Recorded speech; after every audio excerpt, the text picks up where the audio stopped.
What are the most favoured types of content that B2B marketing teams are repurposing, and why? Are they repurposing enough? And if not, what's holding them back? And what does the future look like for content marketing? How will it evolve, and what are the top leaders predicting? Find out all in this episode.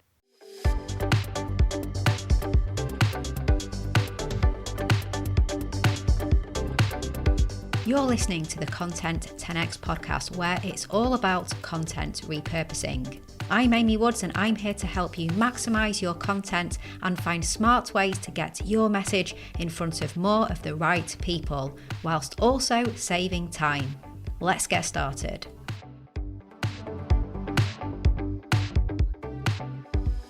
Hello and welcome to the Content 10x podcast. I'm your host, Amy Woods, and I am joined once again by the fantastic Hayley Evans, my co-host. Welcome, Hayley. It's great to have you back. Hi, Amy. It's great to be back. I'm looking forward to this one. Second in the questioning of you. Exactly. Another, well, not grilling, more of a conversation, isn't it? But this is area that we love because we're focusing today on content repurposing and also talking about the evolution of B2B content marketing as well, aren't we? And it's building on from sharing what the leaders over on our other show, B2B Content Strategist, have been talking about. So yeah, Hayley, you're going to be kind of asking me a little bit, and I'm sure sharing your insights as we go along as well, aren't you? A little bit. I think we might be doing a lot of bits, but yeah, no, it was such a great last episode. And yeah, if you missed it, then check it out. It was episode number 341, and you can find it at content10x/341. And it was all about B2B marketing teams. So everything about their structure, what is being kept in-house, what's being outsourced, and more. And it's really from all the conversations that, Amy, you've been having over the past 10 months with the top 20 B2B marketing leaders on our sister show, B2B Content Strategist. If you haven't listened to it, it's definitely worth listening to the podcast as well. We absolutely love it, and we have some great leaders on it. But we also decided that because there was so much information on there, is absolutely gold. Really great key themes that have been emerging. It really would be remiss not to share it and bring it over here on the Content 10x podcast, which is why we spent the last episode asking those kind of key questions. And then this week, we're also going to be asking some more. It's kind of funny, really, because it really is repurposing at its finest, because we're repurposing content. Well, we're repurposing thoughts and ideas that were shared over on B2B Content Strategist here on the Content 10x podcast, talking about repurposing tips. So we're practicing what we preach, and it's going to be fantastic. And like you said, Hayley, we've done this before. Last episode 340. In that one, well, actually 2 episodes. Episode 340, we looked at the things that were being said about AI. So what tools are people using? What are we using AI for? What are we avoiding AI usage for? Like we talked about concerns that people have and whether policies are in place. And that was a great reflection on AI. And then last episode 341 on the Content 10x podcast, we looked at marketing teams, didn't we? So how are we structuring our marketing teams? What are we looking to keep in-house? What are we looking to outsource, and so on? So do check that out if you haven't already, our last episode. And then obviously, like we said, we're moving over here to content repurposing and also looking at what people think of the future of content and content marketing as well, aren't we? Yeah, absolutely. And I think those previous 2 episodes are absolutely fundamental for anybody in marketing to listen to, and super helpful. We've had some great feedback that it really helps a hand in terms of planning and letting your team aware of what other kind of companies are doing, how they're working with AI, how they're planning their marketing teams and in-house and out-house sourcing. So we would definitely recommend to listen to those. But obviously, this one's all about content repurposing. And Amy, I know you love to talk about it. So I guess let's start with kind of a broad question. What's the general consensus? Are people repurposing their content? Are they repurposing enough? So I would say that lots of content repurposing is taking place. It's definitely high on the agenda. There's huge awareness. Now, when I look to the last couple of seasons of B2B Content Strategist, this is the 3rd season we've just ran this year. We started it in, I think it was 2022 actually, with season 1. I wouldn't say that it was as high on the agenda as it is now. So I think that's brilliant to hear. General consensus was that repurposing is good, lots of great examples that we're going to dig into, but that people could repurpose more. I feel that hasn't changed from way back when I started speaking to people. Awareness high, awareness that they should do it more, super high. So definitely that is a consensus. Lots of it happening, but a general feeling of we should and we can do it more. So what do you think is holding them back? I think it's the balance of this pressure for what next. So balancing that with the strategic need to extend the life of the good content that's already been created. It's not always easy to convince stakeholders that the best approach here is to actually, review the content that we've created and maximize it and repurpose it more, when perhaps what they think the best approach is to do that next blog post or that next webinar or look at more. So I think that a big thing, apart from what you would expect things to do with, team and skills and capacity and all of that, it's that they're just balancing that pressure for what next versus extending the life and convincing stakeholders as well, I think. Yeah, I mean, it's really not surprising, is it? And it does, I guess it does help if in terms of this, that they have really good use cases in terms of data and analytics to back up that power of repurposing. If you've got examples of a repurposed blog that you've done versus a new blog and, how that's performed as well. I know that's something that we really do help our clients with. And, I know something that we've discussed at length is also having a plan for repurposing when you develop the plan to create the content for the first place. So it almost all comes as one package. We really focus on that, don't we? Yeah, I think it, as my many catchphrases over the years, I could probably have a T-shirt that says, "Don't let repurposing be an afterthought." Like make it core to your strategy, make it part of the plan from the get-go.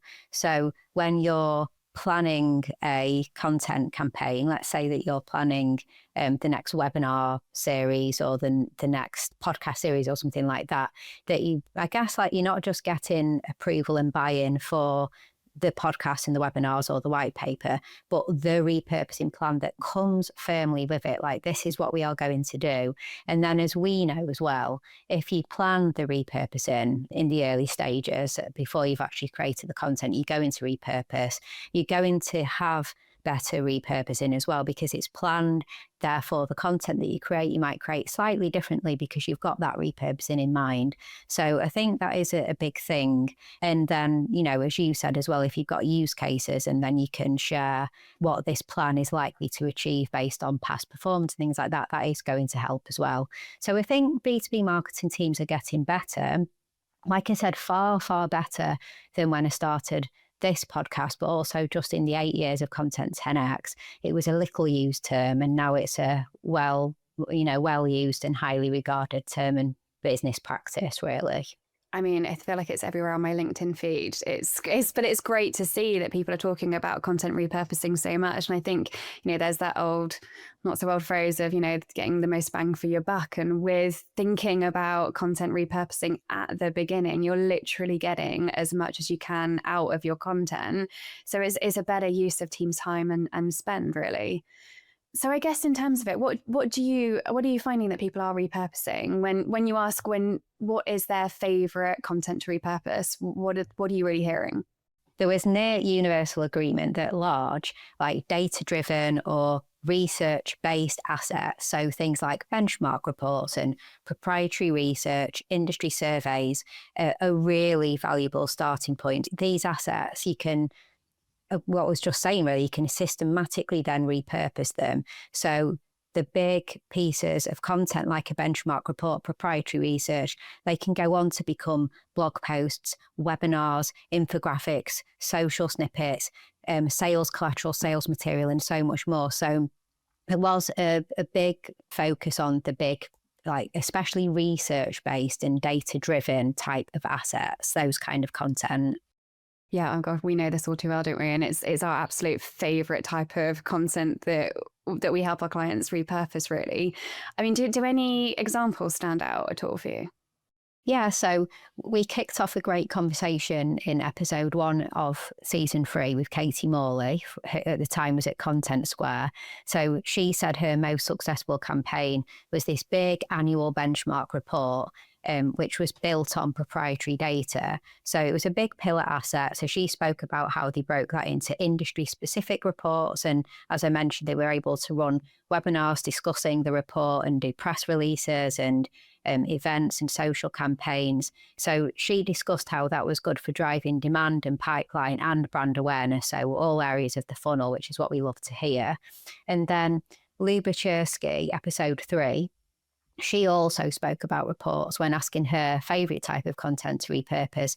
And she discussed the duration of the content as well. So she said, they had big global reports that they were able to repurpose into over half a year of content. And, we've certainly got experience of being able to even extend beyond that, really, if it's evergreen content. And then something I loved that Luba said as well was talking about a big global report and then actually the repurposing into country-specific versions of that report as well. I thought that was great. I'd like to share now, though, a clip from the conversation with Amy Higgins. Fast forward from episode 1 and 3 that I just mentioned to the last episode of the series, episode 20. Amy runs content at Cloudflare, and here's what she had to say. So we launched not a third-party survey, but a first-party data report called the Signals Report, Security Signals Report, that kind of morphed into a life of its own. And once it morphed into this big, heavy piece, my team, we took it apart and developed different things. So we have thought leadership articles, we have an entire series on our podcast and Cloudflare TV. And from that report alone, just with those 2 simple activations, our conversion rate from how many people can actually see a landing page to how many people actually fill out the form is normally like around 2%. This report in the first 3 months, it's close to 10%. And so I'm using that as a case study. Like, this is just like barely touching the surface. So we're doing these massive surveys. Right now, I'm in the application modernization survey, where we have interviewed using Qualtrics, so using a third party, interviewed over 2,000 VP and above security leaders. So CIOs, CTOs, CSOs. Over half are probably in the C-suite from our respondents right now. And we're analyzing that data and then producing 200 pieces of content off of it. So there's the global report, the EMEA report, the APAC report, 23 country report, 5 different vertical reports, and each of those verticals are then localized to each of the regions. A whole thought leadership series on Cloudflare TV and the blog, a whole thought leadership gated asset, webinars, customer interviews, offsets on AI and offsets on AppSec, which is application security. So like huge project. And those are my favorite because you get something really meaty and interesting, which to me is data. And then you can pull the levers on that data for the different audiences and really get niche on what you're talking about. I mean, what a brilliant example. And, there's so much content from interesting data and we love this so much. And I know, Amy, you're hoping to have Amy back here on the Content 10X podcast to have another interview and dig into it some more. And I mean, I know that we also love repurposing reports too. We've helped our clients with this and we talk about it a lot. So I guess the other thing to mention is to please check out our recent blog post and podcast on this. We've done one and it's called Creating and Repurposing B2B Research and Reports. It's episode number 330. So head to it at content10x.com/330. But yeah, it's a brilliant, brilliant episode. So Amy, what else do people love repurposing? So other long form written content, unsurprisingly, white papers. Miles Carter, episode 14, he spoke about white papers, as did many guests.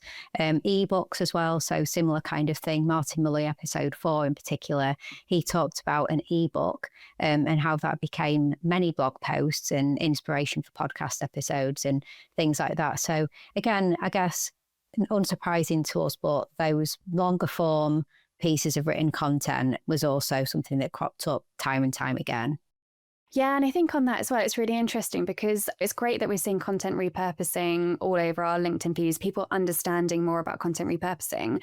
But I do think that there is sort of a misconception that content repurposing just has to be long form to short form, and where it can almost actually also be short form to long form and long form to longer form. And I know that's something that we're working with our clients quite a lot, where, you know, we do a lot of thought leadership interviews and we're developing those out into white papers.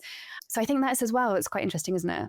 Yeah, it really is as well. You make a really good point, actually, because if you're interviewing people as we do for content, and you do really meaty interview and you come up with a great, maybe long form cornerstone piece, people may just consider that to be the final long form piece, might they? And then the short form, and like you said, like long form to longer, because we're taking 10 interviews and turning it into a white paper for our newest client, aren't we? So it's a great thing to do, and you have to think big. But I think not just that as well, it's also looking at the interviews themselves, because we're also repurposing those interviews on their own too. So it's really interesting when you actually look at, I think we're doing maybe 10 interviews, and it's looking really at how actually not just the collation of those interviews that could become an ebook, but the individual interviews themselves, and actually what you can do. And what we're doing is working alongside their other kind of teams as well to understand what other information that we can elicit from the interviews that is useful for that annual strategy as well. Yeah, it's all kind of the gift that keeps on giving, I guess, isn't it? As long as you've planned it in advance, as we said from the start, there's so much to be gained from that. Absolutely. I think that's it. It's just really, if we can kind of tell anybody else, it's really key in that planning phase of really, it's great that people have content calendars. We love a content calendar, but actually when you're looking at the strategic plan, what else can you get from it? What else can you do? If you're interviewing somebody, what other questions can you be asking whilst you've got that person on the call that might be useful to some content strategy that you're doing 3 to 6 months down the line? So yeah, it's a really interesting one. So what else, Amy? What else are you finding? Unscripted panel discussions for social content, that came up. So especially when we're talking about regulated industries like finance, where, trust and authenticity is so important. It's really like paramount. So Lee Bachersky, coming from a highly regulated industry, the financial industry, she spoke about how she loves these unscripted panel discussions, because I guess it just builds the trust that people aren't sitting there with scripts in front of them and things like that. It's authentic, isn't it? And you get all these magical moments that can then go from an unscripted magical moment into pieces of content that just have a bit more authority and trust, so to speak. So Liba said it really well herself. So I'm going to suggest that we share a clip here from Liba in episode 3 when she talks about these unscripted panel discussions. I love panel discussions for social. I love doing that. And I think it's not done enough. It's not done effectively. And it might be because sometimes the compliance and approval process is a little heavy. People so often say the most interesting things when they're in a panel discussion in a room with their peers, and they're up there on a stage and they say something. And I love, personally, I love going to events. I don't do it so much anymore, but I used to do it all the time, is going to events and I hear something, and instead of just writing it down for myself, I would tweet it out, because I was like, that's such a great insight. More people should hear this. And I think so, as content marketers, I think that's another somewhat untapped area, is when people go out to events and say things that are unscripted, but but authentic and genuine and interesting. I mean, I absolutely agree with Luba here. It's the power of conversations. And, I love interviewing experts for that reason. And it's something that I'm really passionate about in terms of, happy when all of my clients come to me with questions that they want answered and bullet points that we need to hit in order to capture the content that we really need to capture. I think that's really important to mention too. But it's very important to also mention Luba's point about unscripted, because, at the end of the interviews, I will come in and ask a couple of questions that they don't know the questions that are about to be asked, and we have more of an unscripted conversation. And I would say 9 times out of 10, they're where we pull our best social content from, because they do tend to be more conversational, less rehearsed, more authentic, as you say. And so, yeah, I mean, whether that's recorded content interview that we do, or maybe you're doing a webinar or a podcast, etc. And it comes on to all of this, I suppose, could come under this term that Miles Carter talks about. So he explained this as conversational content. Let's listen to what he had to say, actually. I think conversational content is the type of content that really works and is going to work more and more in the future. 2 people, 3 people, a panel, whatever it might be. There's so many insights coming from that. It can be recycled in so many ways. It can be a master cut. It can be multiple conversations that string together. There's something so flexible about conversation. So I think he's right here, whether it's a panel, like Luba mentioned that we just said, or these one-on-one podcast interviews, or 3 people, 4 people, maybe it's conversations at events, webinars, podcasts that become content. There's just something so flexible about conversational content. So many narratives and assets can come from them. And also Jason Widdop, I loved what he said, because in episode 18 of B2B Content Strategist, he spoke about all the ways that videos can be repurposed. And then he said that, even if it's not a podcast and I'll just jump on a call with someone, I'll record a conversation and start from there. So I thought that was really great, that he was just saying that it's in those conversations, it's in discussion, it's in chat, especially in this world of AI. I'm sure we'll come on to it a little bit more. But when what we're actually saying is good old humans having conversations, talking to each other can be the generator of content. And he even said, I guess with consent from the person, let's just record this. Let's get some content from the conversation we're about to have, with no, specific intention for it to be a podcast or webinar or anything, but it's a conversation. It's going to create us some content. And I really like that. Oh gosh, yeah, absolutely. And I guess it's probably a good time actually to mention that if anybody's listening and you're thinking, do you know what, I really want to do that. I want to jump on a call with somebody and do a recording. How do I do it? We've actually got a free guide for you. So Amy and I also did a 6-part series on the podcast about expert interview episodes. That was back from episode 324 to 329. All about this subject. So if you want to dive deeper, go into that. But if you want to pick up our free guide, it's called The Ultimate Guide to Impactful B2B Video Interviews. And in it, you can get a preparation checklist. So it tells you everything that you need to know about this, guidance on how to deliver your message powerfully, our top tech recommendations, as we know we all love some tech tips too. And there's loads more helpful tips as well from all of us at Content 10X too. So if you want to find it, if you go to content10x.com/interview-guide, you'll find everything there. And as I mentioned again, we'll pop in the show notes where you can find the expert interview series as well to find out a bit more information. So Amy, I know we've spoken a little bit about, bits of content to repurpose. What other specific types of content are people loving to repurpose? So webinars came up again and again. So they do seem to have had quite a big comeback since the pandemic, I would say. So it's unsurprising, and we have just done a series on this as well, haven't we? So I'm going to share a clip from Kieran Regan, where I spoke to him in episode 8. At the time, he was CMO at Biz Design and a client that we've been working with, helping them with their webinars. So it was really useful to speak to him when we've been involved in their webinar program as well. So here he's talking about what they do with live webinars. The webinar format continues to be extremely valuable and beneficial for us, but we execute it in a series. So we might continue to run the theme or topic over a number of months in a series of webinars. And then we take that live webinar, which is part of an overall theme with relevant topics, and then we repurpose that into various formats to ensure that we reach the widest percentage of our audience possible. So we might repurpose that into an on-demand version, maybe ungated, blogs, of course.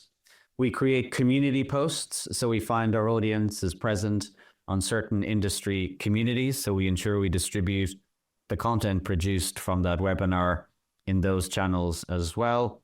Smaller video snippets are quite successful as well. And then we often create maybe a high-value gated asset from that content, then distribute that through paid means. So that allows us to really ensure that we are unlocking the full potential of the content that we have created, getting as much out of it as possible, and then ensuring it reaches the widest possible audience. It really is amazing to hear how so much value can come from a live webinar, and also awesome how they repurpose across gated and organic and paid channels too. And I know you mentioned just before, it feels like we're like, by the way, we've done this like great mini series. We also did another great mini series as well, but we really did. There was a 7-part mini series that we've done here on the Content 10X podcast, all about B2B webinars. We'll pop the link in the show notes. But part of it was we also did a really useful resource. It's called the B2B Webinar Planning Playbook, and you can find it at content10x.com/webinar-guide. And in it includes all of the information that you need to know about running a webinar. Within our podcast series, we also did a great interview with our clients, Steve Jones and Lauren Franklin from Fidelity too. And I can't wait to have them on again. They were absolutely brilliant guests. And yeah, for all of the highlights on what the B2B Content Strategist guest said, we even did a podcast episode sharing all of them. So that was episode 332, and you can find it at content10x.com/332. We've done a great blog post too, so if you prefer reading that, have a look at that.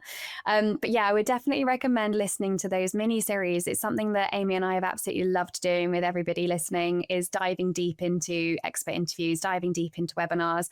We've got another one coming up soon, which we'll be talking about at the end of this one, but we've absolutely loved doing them and think they're really useful for anybody listening to go deep into the subject too.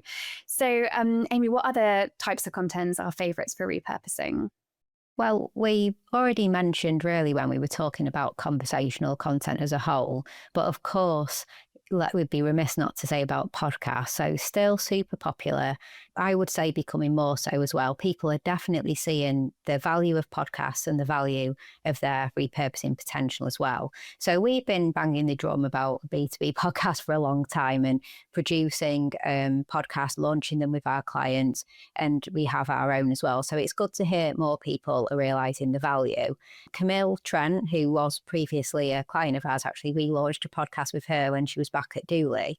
So she kind of talked about how podcasts are so valuable and that she sees that they can sometimes double up as research as well. So podcasts, having these conversations with people and their content and the research. I thought that was a really good point, extending value beyond content repurposing to just another purpose entirely. And obviously we acknowledge that there's loads of work that goes into a podcast as well, lots of specialist skills. So if you listen to this and you're thinking, how do some people do it? Go back and listen to our last episode on the Content 10X podcast, episode 341, because when we had discussions about what do people outsource, podcast was definitely one of those things that people often look to get help with. Like I said, we help our clients with podcasts. So it can be something that if you're thinking of doing and you see the repurposing potential and other potential as well and want support with it, then, you may want to look to outsource. I'd also just like to highlight on the whole topic of podcasts, what Michelle Asher said in episode 16. So Michelle, she's the Director of Public Relations and Marketing at Lenkey Technologies, and they have this really great podcast called 22 Minutes in Lending. And it's exactly as it says on the tin. It's a 22-minute podcast about lending topics. And just listen to what she had to say when I asked her what her favourite content is to repurpose. I would say the podcast. Our podcast, we're able to pull quotes. We're able to do mini videos and shorts. We're able to do either. We're able to put things in our newsletter, to put things in B2B emails, marketing emails. We're able to pull so many insights and so many pieces of content from just one 22-minute. Our podcast is 22 minutes in lending. It's very specific to people's attention span is typically only 22 minutes. So that's why some people sometimes ask why we had such a random specific number, but it was based on people's attention span. But it's amazing how many pieces of content you can pull from 22 minutes. I mean, she's completely right. And it is amazing how much content you can get from 22 minutes of content, really. It does all come down to the planning, preparation, and having that repurposing plan in place. But also, I think it's really interesting to draw upon if you're not sure about maybe if a podcast is right for you as well. We have a brilliant case study from our previous clients, Hatchworks, who actually launched a podcast. And it was interesting because from the experience, they didn't see that there was a lot of speaking opportunities that came out from actually having their podcast. So it was a kind of like foundational platform for them to be able to venture into those things as well. So it's not just about the repurposing, it's about the opportunities as well from that repurposing too. So definitely would say also, Amy and I are always happy to chat to anybody. If you're nervous about, starting a podcast, we can definitely support in that way too. So, I mean, we've chatted about conversational content and webinars and events and podcasts. What about blogs? Yeah, so, despite what some people may say, like blogging definitely isn't dead at all. It came up a lot, especially in B2B, of course, blogs are still strong. I wouldn't say it came up as a favourite content to repurpose, really, though. That probably didn't feature in asking that one question. But we had conversations, unsurprisingly, about things like turning blogs into email newsletter content. I think that's a bit of a no-brainer if you've got recent blog posts that you can repurpose that into content for a newsletter. Also incorporating blog content into customer journeys, turning blogs into user-generated content style videos for social, I thought was really interesting. So yeah, they came up, but I wouldn't say they were the top idea for repurposing. Just because either longer form written content is going to give you more of repurposing opportunities. And then, of course, like video, podcasts, things like that those conversations have got more dimensions to them. I like to call out what Jess Larkin said, though. So she said something quite unique. It didn't come up in any other conversation. She talked about repurposing one-to-many assets into one-to-one ABM assets. That was interesting. So white papers, things like that, some written content that has been created for a large audience, and then the marketing team having ABM marketing plans, taking that content and then turning it into an ABM piece of content, maybe with a client-specific intro and client-specific references throughout, so that it can then be given to that client in an ABM mode as this is being created for you. So I thought that was really good, one-to-many to one-to-one repurposing, something slightly different that Jess mentioned. Yeah, absolutely. It really is. And it's good that repurposing is taking place. And I think Jess Larkin's point is really important too, like you mentioned. So I guess what do you find out in terms of repurposing processes itself? So it definitely felt like the more mature teams have established processes for breaking down core assets into a variety of different formats and channels. So they do have established processes for repurposing. And this includes the pre-planning repurposing opportunities before the content asset is created, structuring the webinars and reports and things like that. So it was great to hear, that there are established processes. Shannon Howard, she cautioned against what she called checkbox marketing, or rather checkbox repurposing.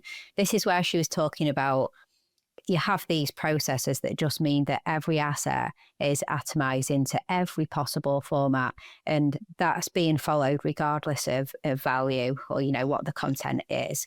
So instead, she talked about repurposing only when that derivative content can stand alone and deliver unique value to the audience, and then making sure the repurposing is channel specific. So we had good conversations about processes are important, but don't just follow the same process and end up sort of ticking check boxes along the way when you repurpose, which I do find on LinkedIn in particular, when people give repurposing a bit of a hard time, they're basically referring to people who only repurpose in that checkbox way without really giving any thought to it as such. So that was, a very good point. I would also like to mention what Catherine Sensor said too. So she didn't really see format as the question of whether to repurpose or not. So when I asked her about perfect format and processes, what did they do? She said it's not a question of content format, but it's all about substance. So have a little listen to this because I think Catherine explains her views really well. I am actually agnostic about form. What I am not agnostic about is content. I need substance to work with. I can endlessly repurpose and repackage anything as long as the substance is there. So if you give me a PowerPoint, if you give me a bullet point list, I can make that into almost anything. I can make it into blogs. I can make it into a video script. I can make it into a white paper, an infographic, you name it. What I can't invent is substance. So really, that's where the fluff is the easy part. The packaging is the easy part. The hard part is the thought leadership and the substance. So once that's established and once that's built in, I can run with it. Yeah, I mean, I really couldn't agree anymore. It's something that we are very passionate about in, really saying that deep original content is what enables high volume repurposing. The format, video, blog, white paper, etc., is secondary. The best produced podcast episode or webinar or well-written white paper in the world still won't be great for repurposing if it doesn't have any substance to it. And I also agree with Shannon, you must segment by audience and channel. That's literally always our approach first as well. And it comes back to as well, not that checkbox repurposing plan. We're not talking about like, here is the plan that we need to repurpose everything into. It needs to be every single piece that we do needs to be 7 great images and 2 carousels and one. It doesn't work like that. You need to plan per content what specifically you're doing and look at the social first angle of it as well. If you're doing the white paper and you're doing these thought leadership interviews, what is the social angle? How are you going to repurpose it? What do you need to record? So it all comes in that upfront planning. I think we look at the difference between a plan without a repurposing plan first versus a plan with a repurposing plan, and the output of the valuable repurposed content is so vastly different. So yeah, I literally, probably hear it in my voice, could not agree with her more. Passionate, agree. Yeah, absolutely. So I guess let's finish off by talking about the evolving role of content in B2B marketing and the future outlook as well, because I know over on B2B Content Strategist, so many things were great, so many great things were said, but what really jumped out for you? Well, I'd say thankfully for us, definitely content is seen as a strategic lever. I guess we were talking to content leaders in B2B organisations, so you might not hear that if you spoke to a business that didn't even have a person with that role. But no, it's very much kind of seen as a strategic lever. It's increasingly positioned as a driver of pipeline, of brand differentiation and customer loyalty. It's not all about that top of funnel awareness. I would say that in terms of the evolving role, there were conversations about hybrid buyer journeys and how teams are adapting their content strategies to support longer and more complex B2B buyer journeys. Like I said, not just all about top of funnel awareness, but with assets tailored for the different stages, from the early education to even post-sale enablement. And this is something we help our clients with, isn't it? Thinking about the different types of content for the different stages in the buyer journey and the audience journey. Oh, hugely. This is when we talk about this a lot in terms of our content strategy that we do, and in terms of our repurposing plan, because I think it's really important that, you have a repurposing plan as such. You have those pieces, those assets of content that you're going to be using. But there is a storyline and there is a message for different audience types. So do look at that piece of content and think, okay, if this piece of content is directed towards somebody who's top of funnel, what's the message that's going to go along versus bottom of funnel? We have the same story, but different messaging for awareness pieces versus consideration pieces. And I think that's where it's really important that you can serve that same piece of content with different messaging. And it's really important as part of your strategy. So don't look at that one piece of content in a silo. Make sure you're looking at that one piece of content and thinking, where am I placing it? Who am I placing it to? If I'm serving it as a kind of awareness piece, when can I then put it out as part of a strategy as a consideration piece? And how do I just tweak that messaging ever so slightly? Because again, it's going back to the beginning, more bang for your buck, you know? Yeah, absolutely. And it was great to hear people talking about that more as well. And I guess it kind of leans into the repurposing for different stages of the funnel. It was really interesting. And to your question as well, I'd say that quality over quantity, unsurprisingly, in a great way, was discussed quite a lot. We all talk about this proliferation of low value AI content, and we know it's out there. It's kind of, quite samey, and people talk about AI slop, don't they, and things like that. But it felt like it just caused this more renewed focus on ensuring that there's originality and depth and true thought leadership within our content and what we're doing. And I guess quite clear agreement that the sustainable way to stand out is to focus on that originality and depth. We mentioned earlier about Catherine Sensor and the comment on it all has to have substance. So I guess it builds on from that. So a big differentiator in this crowded AI world is that return to quality and return to originality and more breakthrough ideas, saying things that an AI is not going to say because AI only is based on things that have been said before, and how that will lead actually to true audience connection. So B2B teams are really trying to figure that out at the moment and make sure that that's what they're doing for sure. Absolutely. I think you did a great LinkedIn post the other day actually about it, wasn't it? About how, if you can't be bothered to write it, I'm not going to be bothered to read it. And I think that's really important to remember for any video as well. When we're looking at AI, like you said, it's a holder of previous information, not originality. So yeah, I couldn't agree more on that. So do you have any standout thoughts on future outlook and adaptation? I guess the key things that I would consider to have been themes throughout all of the conversations when we looked at the future, and I don't think many of these are surprising though, maybe a few. So firstly, the whole shift in search and channels. So how SEO is changing.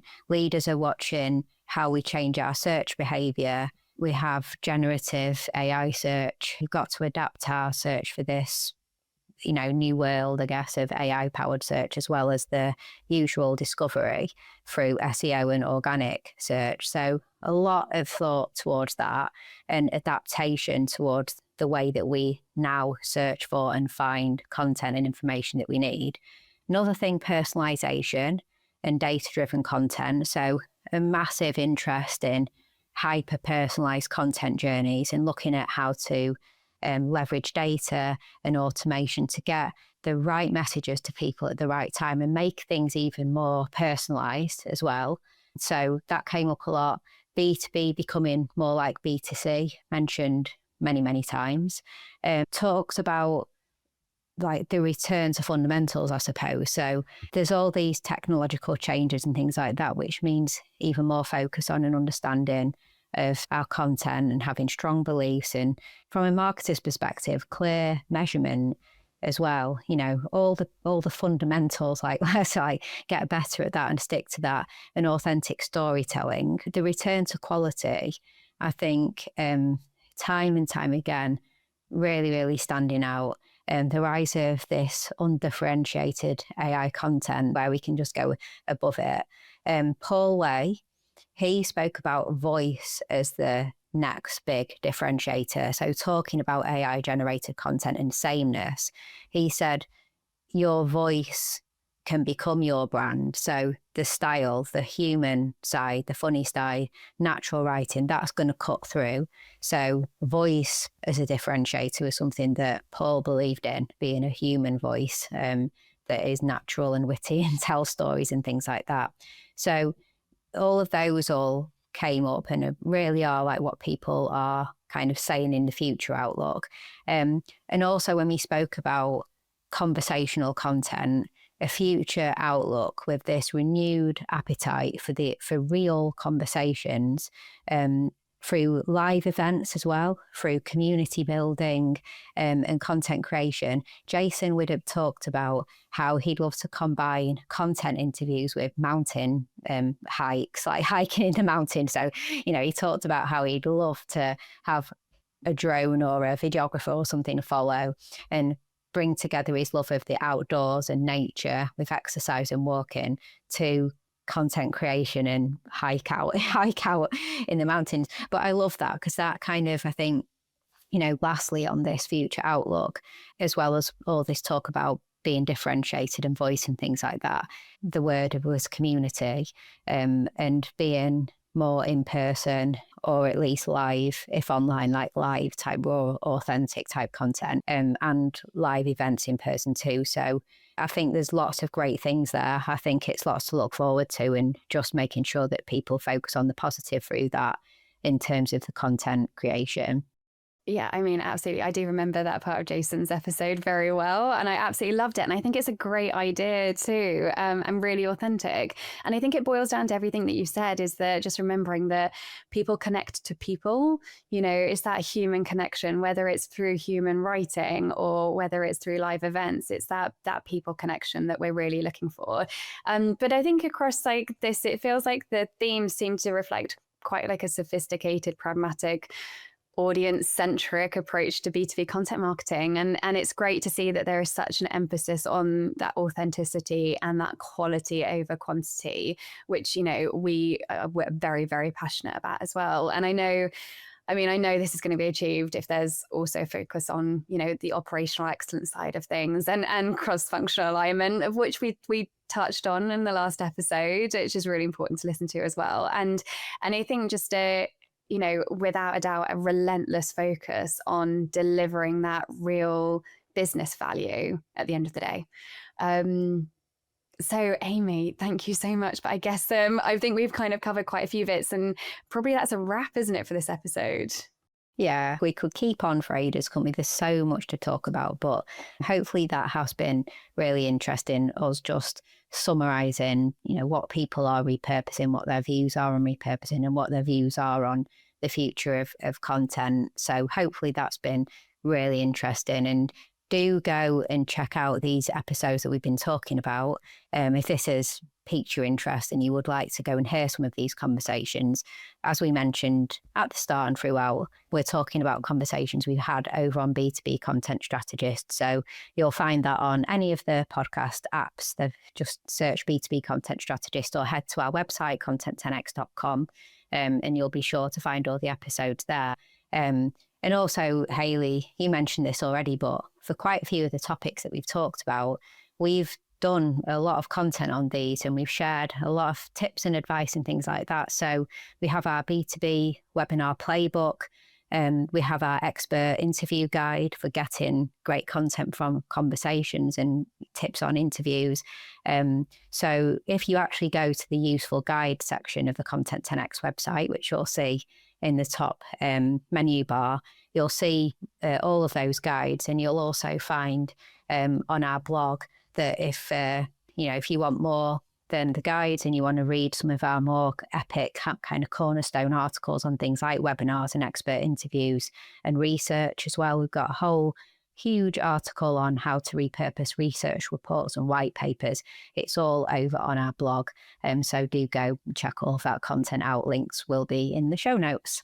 Yeah, and if you don't have that much time as well, don't also forget to follow us on our LinkedIn page and our YouTube channel too. We've got some brilliant highlights videos for you, and we've got lots of expert tips and interesting points on repurposing that come out pretty much every single day, so worth a follow as well. And I know we touched on this right at the beginning, but we're also going to be soon recording our series all about content strategy. So we're doing our next deep dive into this series. So if you have anything you want us to cover at all, please get in touch. We absolutely love hearing from you and to making sure that our series are as useful and beneficial as possible. So feel free to email Amy or myself at info@content10x.com, or connect with us on LinkedIn too. We're more than happy to hear from you. So yeah, thank you so much for listening.